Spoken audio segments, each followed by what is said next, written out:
ശ്രീധന്യ IASനെ മലയാളികൾക്കെല്ലാം ഓർമ്മ കാണും. ആദിവാസി വിഭാഗത്തിൽ നിന്നും പഠിച്ച് മിടുക്കിയായി IAS നേടിയപ്പോൾ ശ്രീധന്യയ്ക്ക് വേണ്ടി മലയാളക്കര ഒന്നാകെ കൈയടിച്ചതാണ്. ഇപ്പോഴിതാ തൻ്റെ വിവാഹകാര്യത്തിലും മികച്ചൊരു മാതൃക കാട്ടി ശ്രീധന്യ ഏവരുടെയും കയ്യടി നേടുകയാണ്. അധികമാരും അറിയാതെ ഏറ്റവും ലളിതമായാണ് ശ്രീധന്യ വിവാഹിതയായത്.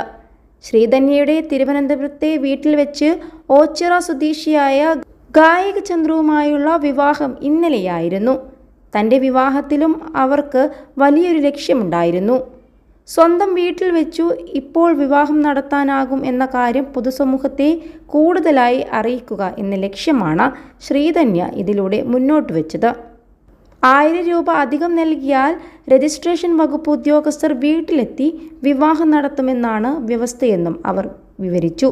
ശ്രീധന്യയെ അഭിനന്ദിച്ചുകൊണ്ടുള്ള കുറിപ്പിലൂടെ CPM എറണാകുളം ജില്ലാ കമ്മിറ്റി അംഗം അഡ്വക്കേറ്റ് KS അരുൺകുമാറാണ് ഇക്കാര്യം ഫേസ്ബുക്കിലൂടെ പങ്കുവച്ചത്. KS അരുൺകുമാറിൻ്റെ കുറിപ്പ് ഇപ്രകാരമായിരുന്നു: വിവാഹം ആഡംബരം കാണിക്കാനുള്ളതല്ല. കിടപ്പാടം പണയപ്പെടുത്തിയും ലക്ഷങ്ങളും കോടികളും മുടക്കി വിവാഹം നടത്തി മുടിയുന്ന മലയാളികൾ ശ്രീധന്യ IASനെ കണ്ട് പഠിക്കണം. 2019 വയനാട്ടിലെ ആദിവാസി വിഭാഗത്തിൽ നിന്നും IAS നേടിയ ശ്രീധന്യ കഴിഞ്ഞ ഡിസംബറിൽ രജിസ്ട്രേഷൻ IG ആയി ചുമതലയേറ്റിരുന്നു. ഇന്നലെ ശ്രീധന്യയുടെ തിരുവനന്തപുരത്തെ വീട്ടിൽ വെച്ച് ലളിതമായ ചടങ്ങിൽ ഓച്ചിറ സ്വദേശിയായ ഗായകനും ശ്രീധന്യയും വിവാഹിതരായി. സ്പെഷ്യൽ മാരേജ് ആക്ട് പ്രകാരം വീട്ടിൽ വെച്ചും വിവാഹം നടത്താവുന്നതാണ്.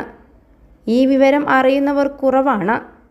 ഇതുൾപ്പെടെ രജിസ്ട്രേഷൻ വകുപ്പിൻ്റെ സേവനങ്ങൾ ജനങ്ങളിലേക്ക് എത്തിക്കുകയായിരുന്നു ലക്ഷ്യമെന്ന് ശ്രീധന്യ പറഞ്ഞു.